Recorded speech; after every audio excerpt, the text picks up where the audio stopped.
Hey everyone, and welcome to the channel. Today we're going to be reviewing another S.H.Figuarts from the series Chainsaw Man, and this is the second release in the set, which is Power, the Blood Devil. Now, much like the previous S.H.Figuarts Chainsaw Man that I looked at, this figure boasts a crazy amount of articulation, but unlike that figure, also carries a lot of accessories, and as such also incurs a larger price tag. If you haven't seen it already, Chainsaw Man is a fantastic show, great manga, and I highly recommend it.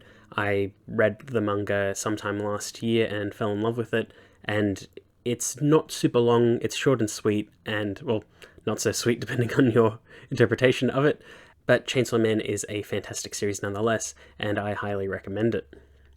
And Power is an absolute standout character from it, and I've wanted a good figure of her for some time, and while merchandise for Chainsaw Man is relatively new, there haven't really been that many figures that are sort of capturing the energy of Power, and it is quite hard to do that, and seeing as I've been on an S.H.Figuarts binge for the last, 9-ish months, I might as well grab the Power figure that S.H.Figuarts were releasing, not just because I have a fondness for the brand, but because S.H.Figuarts do a pretty good job of capturing a character's likeness, especially recently. And the previous Chainsaw Man figure that they did was absolutely fantastic, lacked in accessories, but more than made up for that in its price point and posability. But is the Power any different? So we might as well get right into it. So quickly evaluating the box, you can see there's the main window on the front with a big promo image on the side, and you can sort of get a peek in to what you can expect out of this figure. On the other side is a full body promo shot, much like the Chainsaw Man box. On the back is a bunch of different promo shots showcasing the accessories that this figure comes with, the alternate faces, and roughly the posability. And on the other side is just the character's name. And on the bottom is one last promo image just to round it all out. And if you open up the box from the side, you complete the main promo image on the front, which is the ideal way to open up the boxes, at least for me, just because I like to see that promo image finished when I unbox any figurine. And straight out of the box, you can see Power is packing heat. We've got 2 hammers, one big, one small. We've got 2 blood daggers, 4 alternate faces, and a bunch of different hands, as well as her pet Meowie.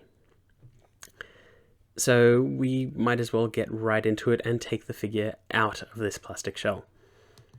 Now this is Power just out of the box and chucked on a turntable, and aesthetically I think it captures Power pretty well. Like, all of the essential details are there. There are very obvious joint cuts just because that's sort of the natural thing with posable figures, but Power does have quite a few more than usual because of the asymmetrical design of her outfit, and to be perfectly honest, it is a bit distracting, especially since they had taken several liberties with the design to make the sort of asymmetrical thing work, and it sort of breaks the sculpt in multiple ways, and you'll see that throughout this video. But first off, I think the colors are pretty on point. Power's hair color does change quite a bit in terms of, like, is it blonde, is it pink, is it like this off blonde strawberry pinkish thing, and it's safest to go just with the anime colors, which is this sort of like off blondie creamy sort of color. But all of the other colors are pretty on point. Most of it is molded plastic, as is the case with most modern S.H.Figuarts, but there are elements of paint here or there. Unfortunately, these aren't as clean as some of the other Figuarts that I've looked at. Like, the shoes don't feel very defined in the color. It feels just a little bit messy. There are a few paint errors here or there, or some stray paint found its way onto different parts of the figure, which is a bit of a shame. There is shading on Power's hair, but it's incredibly obvious where it cuts off, which is a bit of a shame. And there's also a rather large paint error on her horns, which I have seen from other people's reviews where the horns aren't fully painted. Mine are mostly fully painted, but there is some overspray, so there's some red on her hair, which is a bit of a shame. And as you go through these bits, there's some noticeable seam lines, not just the joint cuts, and it just seems a little bit messy, which is a bit of a shame. but all of the faces are quite well detailed. I think I'm pretty forgiving on the faces just because they do carry quite a bit of detail, and her eyes are quite piercing. Unfortunately, depending on how you pose her, some shadows may cast over her face, so it's a little bit tricky to get her in the right light to make her look the best, especially since the finish on her skin is quite shiny, which I'm not a huge fan of. But nevertheless, the sculpt work on this figure is quite good. Some of the moulding seems a bit funky, but generally this does read as Power. It looks like Power, and I do still think it looks way better than the Figma that Max Factory planned. I'm not a huge fan of what they're doing with that one. But there's not much use of a sculpt like this if it's not superposable. So first up, there is a ball joint at the head, which allows for pretty good rotation. Mine is quite stiff, unfortunately. There is also a ball joint at the base of the neck, and it's so-so. Her hair can hinge at the back, which allows her head to look down that far and up that far. Her arms can move out this far just normally. They can be rotated around and gain more. There is a swivel at the upper arm. There's a double bend at the elbow, which gets a pretty deep bend, which is fantastic. And there's a ball hinge at the wrist, which is pretty standard for S.H.Figuarts. And part of her hoodie is actually like a floating ball joint sort of piece. It's similar to how the Dragon Ball S.H.Figuarts do the shoulder pieces, where it's like a floating part on the shoulder. And so you can sort of move it out of the way to keep the sculpt sort of flowing, which kind of works, but not really. And on the other arm, there is an additional swivel part, which is another part of a hoodie, and you can rotate it around to sort of keep the sculpt going. Again, this one is a bit funky, so I'm not super sure on it.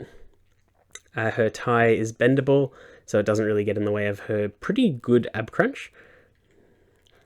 But because of her jacket and the way the figure's structured, it might be able to bend forward pretty well, but it can't really go back that much. But you can go side to side, which is pretty good.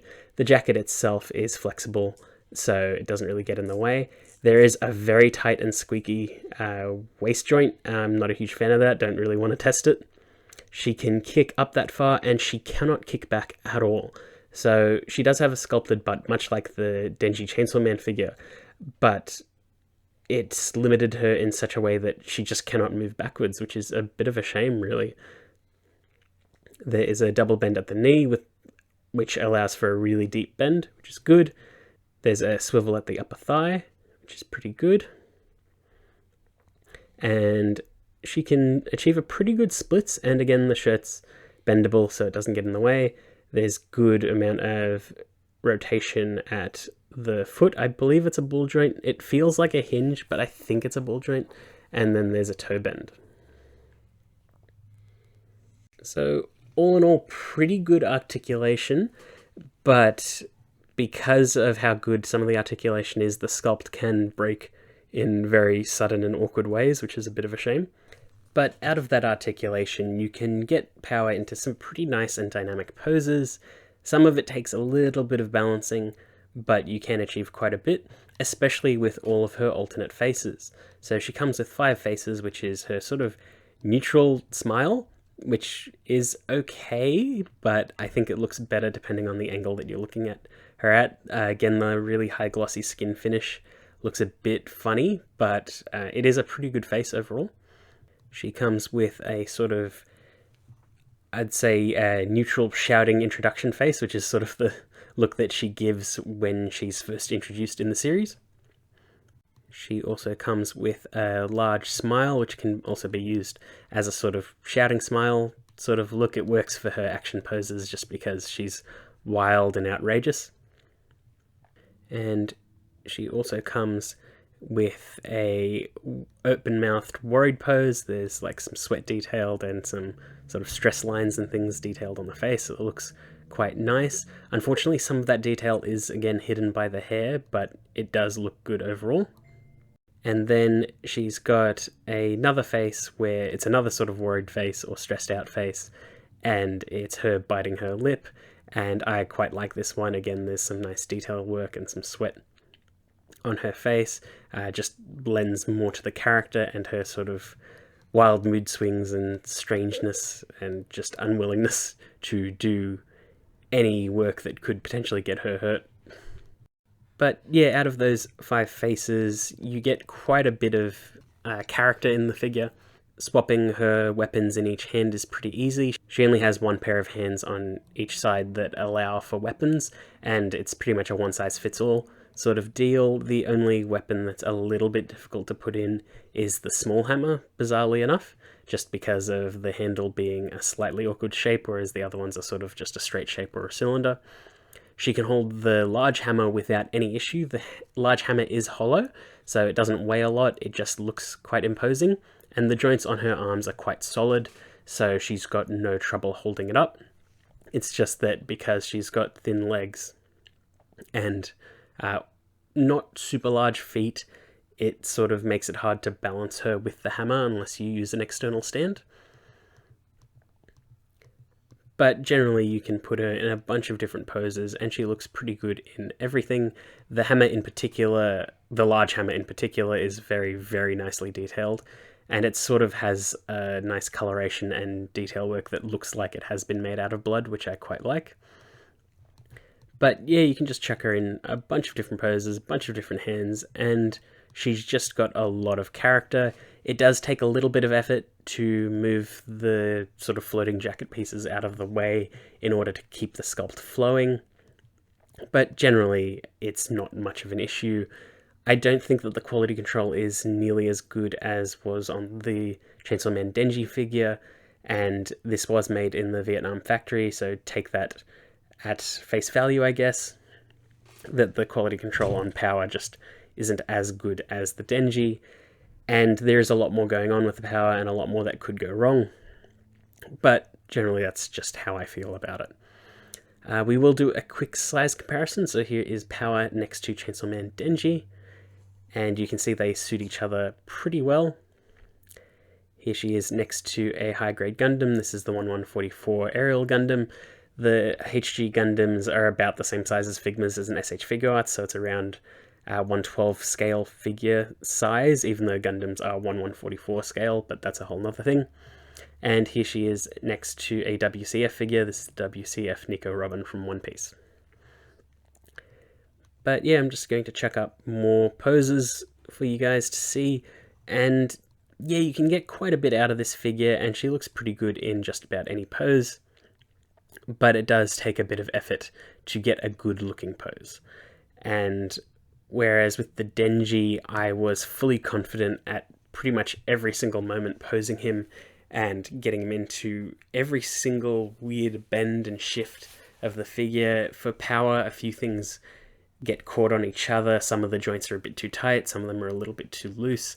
In particular, her waist joint, it squeaks every time I move it in a very sort of uncomfortable way, so I don't really want to stress that out. Whereas the Denji, like I said, I just had total confidence in moving him around and playing with him.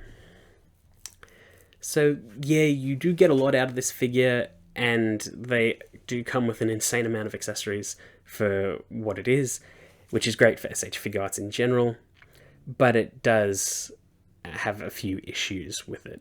And while I do think it is worth it, I don't think it's nearly as good as the first release. And seeing the Katana Man on its way, I imagine that he'll be very similar to the Denji, but because of his large coat, I also think that might get in the way of articulation, so he might sort of be halfway between Denji and Power in terms of articulation and playability, but it is what it is. But yeah, I hope you enjoyed that video, and I will see you all next time.